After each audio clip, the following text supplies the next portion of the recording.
Tenanglah jiwaku, sebab ku tahu Tuhan pegang kendali. Tuhan, hamba berdoa untuk setiap jiwa yang sekarang merana. Tuhan, tangkap basah-basah, Kau basahi dengan firman-Mu.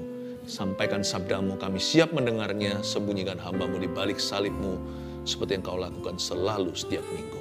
Terima kasih Bapa, di dalam nama Yesus Kristus. Haleluya. Amin. Saya percaya kalau ada di antara kita hari ini yang cemas, Tuhan akan sembuhkan kita dari kecemasan kita. Saya berikan satu topik judul yang cukup menarik untuk dibahas. Sangat-sangat indah pewahyuan di dalamnya tentang seorang yang gila namun menjadi waras. Orang itu seorang raja di Perjanjian Lama. Makanya topik tema saya hari ini, saya berikan judul, Waktu Hati Kacau dan Pikiran Serasa Gila. Saya percaya khotbah ini akan membuat kita kembali lagi untuk bisa fokus dalam hidup ini. Saya yakin saat teduh bersama hari ini dikhususkan bagi hati setiap kita yang susah konsentrasi. Bukan konsentrasi pada sesuatu, konsentrasi dengan jalan di depan. Fokus kepada tujuan. Tidak sedikit di antara kita, saya bisa rasakan dalam roh saya, yang sudah lepas kendali, kayaknya sudah nggak punya pegangan. Ingat, ketika kita tidak punya pegangan, Tuhan masih pegang kendali atas hidup kita. So we can go back to being still. Kita bisa kembali tenang. Mari kita buka sama-sama di kitab Daniel pasal 4 ayat 33. Ada cerita seorang raja yang menjadi gila, tidak waras pikirannya, namun Tuhan sembuhkan secara ajaib. Ayat 33 langsung saja, pada saat itu juga terlaksanalah perkataan itu atas Nebukadnezar. Dan ia dihalau dari antara manusia, dan makan rumput seperti lembu, dan tubuhnya basah oleh embun dari langit, sampai rambutnya menjadi panjang seperti bulu burung Raja Wali, dan kukunya seperti kuku burung. Ini kan orang sakit jiwa. Sedikit background latar belakang, bahwa Nebukadnezar itu tiba-tiba aja jadi begitu. Karena dia menyombongkan diri terhadap langit. Dia memegahkan diri terhadap Allah. Ia namanya Raja Adikuasa zaman itu, Raja Babilonia. Orang ini very powerful dan berwibawa. Tiba-tiba aja dia kehilangan pikirannya yang waras.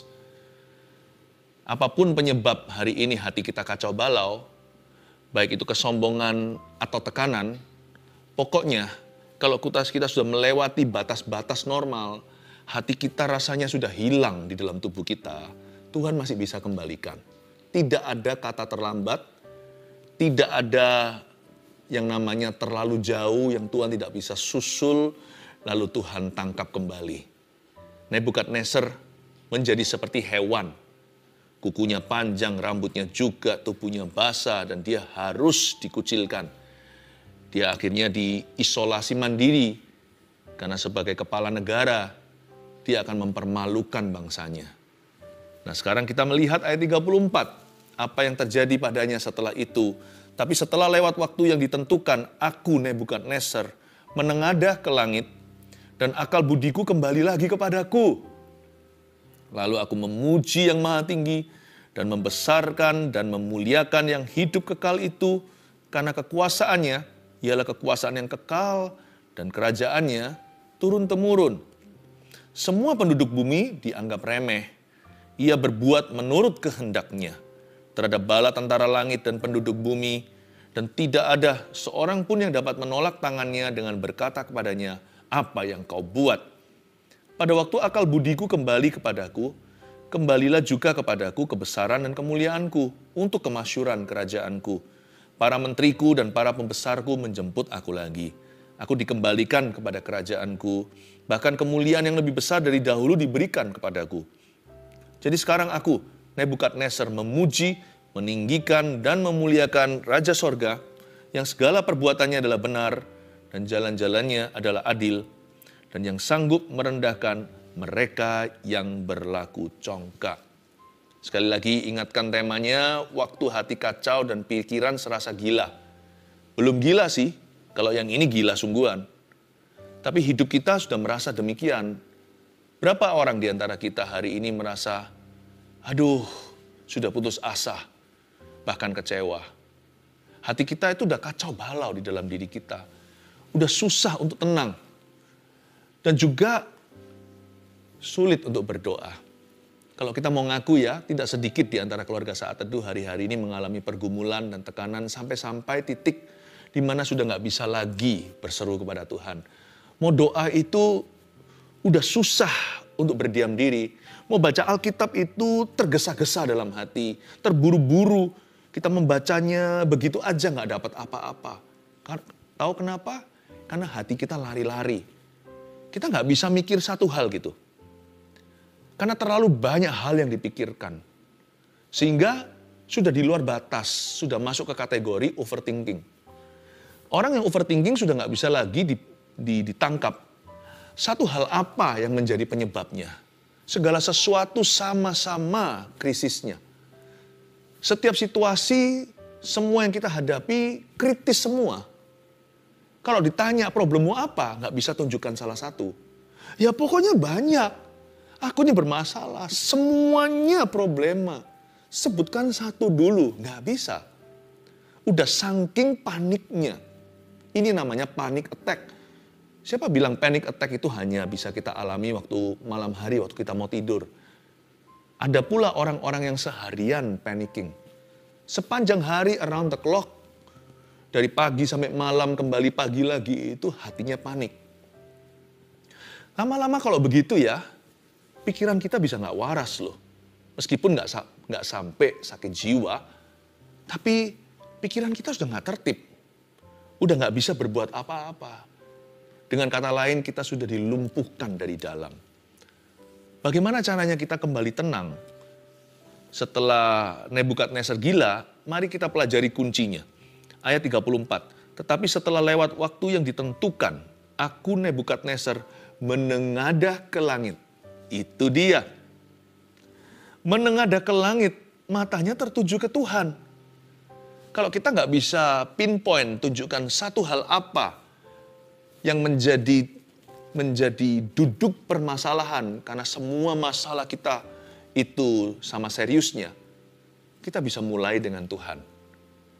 Mau solve problema, mau selesaikan masalah, jangan matanya tertuju ke masalah. Matanya tertuju pada Tuhan Yesus dulu. Menengadahlah dia ke langit dan akal budiku kembali lagi kepadaku. Bukan hanya dia menengadah, tapi akal budinya kembali. Dia mulai dengan satu hal dulu yang dia pikirkan. Saya nggak tahu pasti kira-kira apa yang dipikirkan Nebukadnezar detik ketika dia waras ya. Mungkinkah dia melihat, loh kukuku kok panjang? Loh kok aku kok telanjang? Kenapa rambutku gondrong begini? Kenapa aku bau? Saya nggak tahu dia mikir apa. Kalau dia mikir begitu, mungkinan dia down lagi. Saya yakin waktu dia menengadah ke langit, dia melihat sesuatu, cuma nggak ditulis di sini. Mungkinkah dia lihat ciptaan Allah yang begitu indah dan dia ingat penciptanya? Mungkin yang pertama dia ingat langsung adalah, oh Tuhan, aku berdosa, maafkan aku, tolong terima aku kembali dan ampuni. Atau mungkin dia berkata, aku masih muda, gak harus aku berakhir begini. Tuhan tolonglah aku bangkit kembali. Mungkin yang pertama dia pikirkan adalah kerajaannya. Hal kesatu yang muncul dalam benaknya, waduh kerajaanku bagaimana? Keluargaku seperti apa sekarang? Aku udah tinggal berapa lama? Nebukadnezar begini bukan mingguan loh. Cukup lama. Apa yang pertama kali Anda pikirkan itu menentukan apakah Anda keluar dari masalah itu atau terjerumus lebih dalam. Tulis dulu poin nomor 1 sebelum nanti saya lanjutkan. Waktu hati kacau dan pikiran serasa gila ya, ini saran saya. Arahkan hati pada satu hal dan serahkan sisanya. Arahkan hati pada satu hal dulu. Apa itu terserah, misalkan Anda punya 1001 problema. Anda mulai dengan satu problem dulu bawa ke Tuhan. Peduli amat apakah problema tersebut yang terkecil atau terbesar. Pokoknya pilih salah satu, jangan pujasera. Janganlah buffet. Jangan grosir tapi retail. Jangan makan sepuasnya. Pesan a la carte atau langsung dari menu mau nasi goreng atau mie goreng. Atau mau kuah. Pilih satu dulu, gandeng Yesus. Kalau satu itu solve, berubah trennya setelah itu mulai solusi. Dihitung-hitung kembali nanti ketika menoleh ke belakang, ternyata nggak 1001 kok. Kita ini jago membesar-besarkan. Kita merasa sudah kiamat karena segala sesuatu yang kita alami itu buruk. Kiri kanan kulihat semuanya permasalahan. Tapi sebenarnya nggak seburuk dan seberat yang kau kira. Kalau kita bisa serahkan satu ke Tuhan, sebentar lagi kita bisa serahkan semuanya. Kuncinya di sini, tenanglah. Langsung arahkan matamu ke sorga, dan pilih satu case, satu kasus, satu isu, atau satu hal yang selama ini memberatkan hatimu. Mulai dengan itu dulu, dengan mata menengadah kepada Tuhan, carilah firman, masuklah hadirat Tuhan. Nanti lihat ya, rubuh tuh yang namanya tembok Yeriko dari kiri ke kanan. Mungkin dari kiri ke kanan atau kanan ke kiri, nggak ada masalah. Apa bedanya? Kalau sampai ada satu batu yang hancur, seluruh tembok sebentar lagi akan dihancurkan.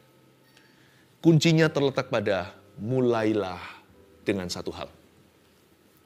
Lalu aku memuji yang maha tinggi ayat 34b dan membesarkan serta memuliakan yang hidup kekal itu. Karena kekuasaannya, ingat ya kekuasaannya. Ialah kekuasaan yang kekal dan kerajaannya turun-temurun. Jangan lupa, yang menyerukan ini adalah orang yang berkuasa juga. Dia adalah raja adikuasa. Nebukadnezar ini di bagian dunia sebelah sana, zaman itu dalam peradaban Timur Tengah, Nebukadnezar itu super power. Tapi yang membuat dia gila adalah karena dia terlalu percaya pada kekuatannya sendiri. Apa yang membuat kita frustrasi kalau jujur nih, adalah karena kita terlalu mengandalkan manusia. Lalu ambruklah semua harapan. Lalu kita kehilangan pegangan. Nebukadnezar juga sama, tapi kali ini dia bertobat. Dia berbalik arah, dia mengarah ke sorga. Sekarang yang dia muliakan dan puji adalah yang maha tinggi. Yang dia muliakan, yang hidup kekal itu. Dan ia mengakui kekuasaannya, ialah kekuasaan yang kekal, kerajaannya turun-temurun. Luar biasa enggak? Makanya kalau kita mau sembuh, kalau kita mau keluar dari persoalan, kalau kita mau menang, jikalau kita ingin melihat terobosan dalam jiwa kita, lalu kemudian dalam hidup kita, janganlah mengandalkan kekuatanmu sendiri atau kekuatan manusia. Maka itu tuliskan, poin nomor 2. Waktu hati kacau dan pikiran serasa gila, ini yang perlu Anda dan saya lakukan. Jangan katakan, aku bisa. Tapi Tuhan akan melakukannya melalui saya. Ubah pengakuan mulutmu. Itu akan membawamu pada kesembuhan. Itu akan menarik kita masuk hadirat Tuhan. Itu akan mendorong kita selangkah lagi dekat pada solusi problema. Jangan katakan, I can, aku bisa. Kecuali I can do all things through him who gives me strength. Aku dapat, aku bisa melakukan segala perkara, menanggung segala sesuatu dalam dia yang memberiku kekuatan atau kuasa. Jangan katakan, aku bisa. Tapi katakan, Tuhan yang akan melakukannya untuk aku. Aku tidak bisa keluar dari hutang ini, memang iya. Tapi Tuhan akan melakukannya bersama dengan saya. Aku tidak bisa ampuni orang itu sudah sangat merugikan keluarga kami. Tapi bersama Tuhan, aku akan bisa. Tuhan akan memberiku kekuatan. Tuhan akan memberiku roh pengampunan. Aku tidak bisa berdoa. Tapi biarkan Roh Kudus di dalam diriku membantuku dalam kelemahan ketika aku tidak tahu harus bagaimana berdoa. Dia berdoa dengan seruan tak terucapkan. Aku tidak bisa percaya, tapi aku percaya. Aku tidak bisa percaya lagi akan janji Tuhan. Rasanya aku sudah putus asa dan sudah pupus pengharapan. Tapi ketika Anda buka Alkitab, bukalah hatimu, taburi aku dengan firman karena iman timbul dari pendengaran.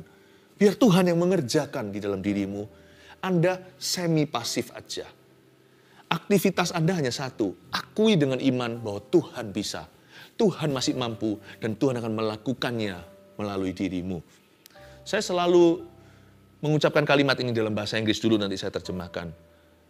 Ketika saya lemah iman, saat saya kurang percaya, ketika saya hampir give up atau sudah ingin menyerah, saya selalu ingatkan diri saya sendiri dengan pengakuan-pengakuan di mulutku. Dengan pengakuan iman ini. God has done it for me. And He will do it through me and with me. Saya katakan begini dalam bahasa Indonesianya. Tuhan sudah melakukannya untuk saya. Saya selalu ingat apa yang Tuhan lakukan bagi kita. Yesus lakukan 2000 tahun lalu. Saya selalu menoleh lagi dan lagi ke Kalvari. Satu hal yang kita diperbolehkan untuk menoleh ke belakang, bukan untuk mengingat-ingat lagi kesalahan orang lain, atau mengingat-ingat kegagalan kita sendiri. Jangan hidup di masa lalu, jangan hidup dalam trauma, jangan ingat-ingat dosa. Apalagi kita mengulangi dosa yang sudah kita tinggalkan. Tapi satu hal diperbolehkan. Kita boleh menoleh ke belakang dan kita tidak akan menjadi tiang garam seperti istri Lot. Kita selalu diperbolehkan untuk referensi kembali kepada Kalvari 2000 tahun yang lalu.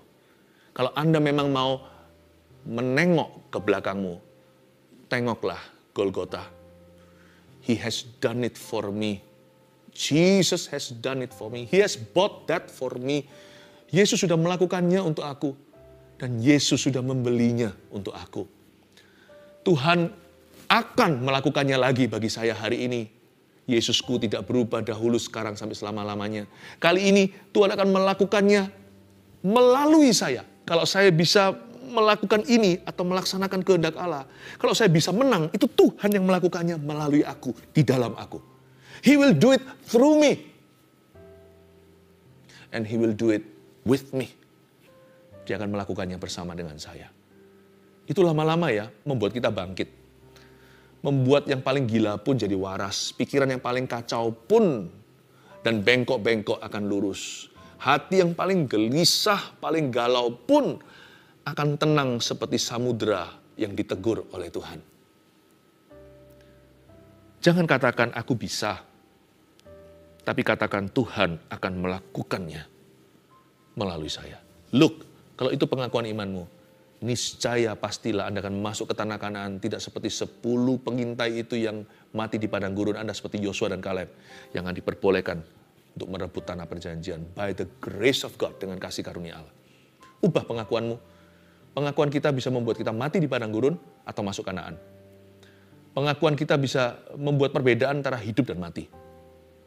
Jangan dengungkan mulut sembarangan, sebab lidah bibir kita penuh dengan kuasa sebagai orang beriman. Kita sekarang baca di ayat yang ke-35.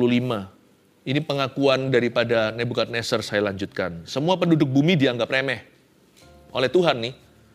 Ia berbuat menurut kehendaknya, itu Tuhan, terhadap bala tentara langit dan penduduk bumi. Dan tidak seorang pun yang dapat menolak tangannya dengan berkata kepadanya, apa yang kau buat? Ternyata Tuhan menganggap remeh penduduk bumi. Ini bukan berarti Tuhan menghina manusia.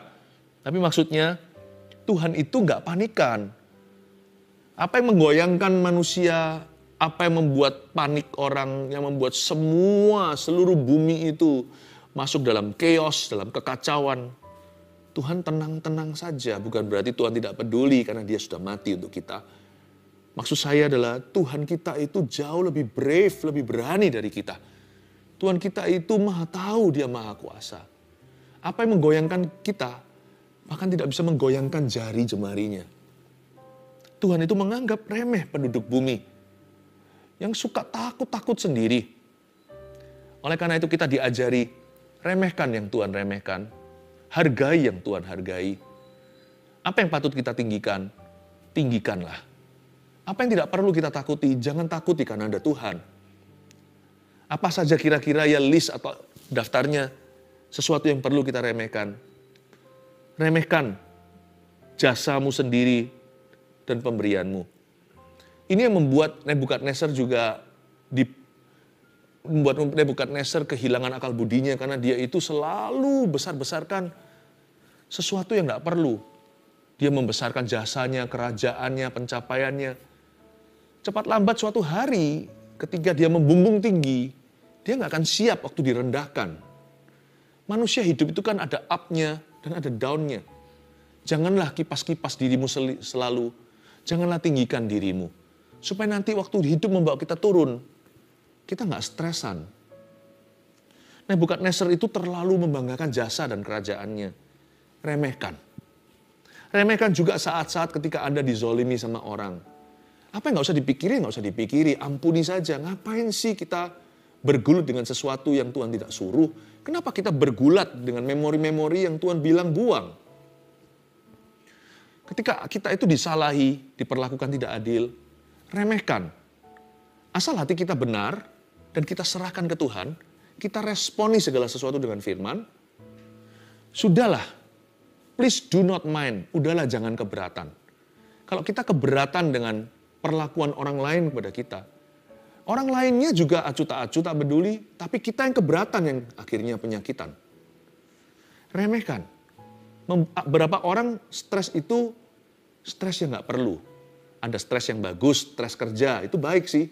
Itu membuat kita jadi mengutamakan persiapan, sehingga kita sungguh-sungguh dalam performa.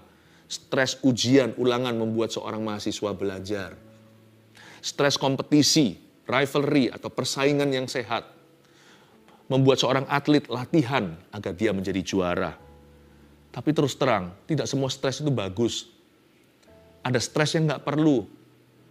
Saya yakin ya, sebagian di antara kita hari ini itu tertekan batinnya. Bukan karena Tuhan izinkan, tapi karena Anda izinkan. Udahlah, remehkan kalau kita pernah disalahi dan sebagainya. Ampuni, tutup buku. Ngapain dipikiri? Tuhan tuh meremehkan penduduk bumi. Remehkan juga apalagi pujian orang, itu juga perlu diremehkan, bukan hanya hinaan. Dipuji orang nggak usah terus dipikirin, apalagi dibumbuin, lalu didengung-dengungkan, di replay lagi. Lama-lama akan membuat kita jadi lupa diri. Orang yang terlalu banyak kena pujian dan dia nikmati, orang itu tidak punya vaksinasi. Sedikit virus persoalan tiba, orang itu akan terkapar sudah. Udahlah, pujian jangan terlalu dipikirkan, hinaan juga jangan terlalu dipikirkan. Renungkan firman Tuhan siang dan malam, membuat hati kita waras, pikiran juga waras. Haleluya. Ayat 36. Pada waktu akal budiku kembali kepadaku, kembalilah juga kepadaku kebesaran dan kemuliaanku untuk memasyurkan kerajaanku. Para menteriku dan para pembesarku menjemput aku lagi, aku dikembalikan pada kerajaanku. Bahkan kemuliaan yang lebih besar dari dahulu diberikan kepadaku. Luar biasa enggak? Saya nubuatkan kalau Anda setelah saat teduh bersama hari ini bisa konsentrasi lagi. Ini yang saya sampaikan kan semuanya saran-saran praktis dari firman. Ini adalah solusi agar jiwa Anda tenang lagi. Dan supaya Anda bisa fokus kembali kepada panggilanmu. Fokus pada jalan di depan itu. Supaya kita bisa konsentrasi penuh. Saya yakin setelah ini akan ada terobosan baru bagi dirimu. Katakan amin. Setelah ini akan ada kemuliaan yang lebih besar yang akan menjemputmu seperti para menteri dan para pembesar Nebukadnezar menjemput dia. Ketika akal budinya kembali, nggak harus kita itu gila dulu baru akal budi kembali. Sebagian di antara kita itu sudah serasa gila. Belum gila, tapi sudah kehilangan akal budi sehatnya. Apa-apa kerja itu gerusah-gerusuh, tidak pernah tenang mengerjakannya. Apapun yang tidak tenang kerjanya, Anda tidak bisa merajut dengan indah. Apapun yang tangannya gemetaran, tidak akan bisa jadi itu sulam-sulaman. Hidup itu indahnya, glori kemuliaan Allah itu pada detil-detil kehidupan kita. Nah kalau kita gemetaran tangannya, atau kita nggak tenang, terkesan terburu-buru dan tergesa-gesa, mana bisa hasil rajutan kita indah. Makanya itu kita jadi orang yang nggak pernah bagus apapun yang dilakukannya. Dikerjakannya nggak pernah lulus. Segala sesuatu yang diselesaikannya nggak pernah rampung. Makanya itu kalau Anda bisa tenang lagi sesuai dengan firman hari ini, saya tahu hadirat Tuhan akan membuatmu tenang. Saya yakin akan ada kemuliaan lebih besar yang Tuhan berikan dalam kehidupan Anda, apalagi tahun depan. Akal budimu kembali juga kebesaran dan kemuliaanmu, serta kemasyuranmu. Amin. Jadi sekarang, aku Nebukadnezar, perhatikan ayat yang terakhir. Sekarang itu resolusi. Aku Nebukadnezar memuji, meninggikan, dan memuliakan Raja Sorga yang segala perbuatannya adalah benar dan jalan-jalannya adalah adil. Dan yang sanggup merendahkan mereka yang berlaku congkak. Ayat 37, jadi sekarang resolusinya adalah memuji, meninggikan, memuliakan Raja Sorga. Ini kan pujian penyembahan. Lalu dalam pujian penyembahan itu dia terus menyanyikan atau mengaku-ngakui atau menyebut-nyebutkan segala perbuatan Allah yang benar. Itu kan lirik pujian. Menyebutkan perbuatan Tuhan yang benar.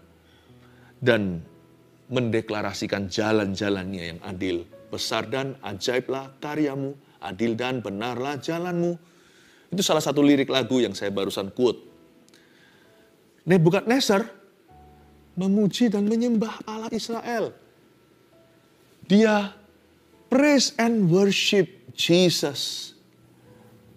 Memuji dan menyembah Tuhan Yesus di perjanjian lama. Luar biasa.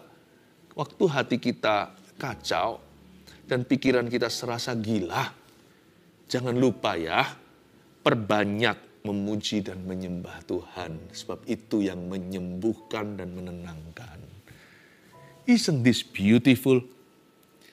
Saya waktu membaca ini, saya melihat gak perlu loh kita itu obat penenang kalau kita tahu firman. Gak perlu loh kita obat tidur.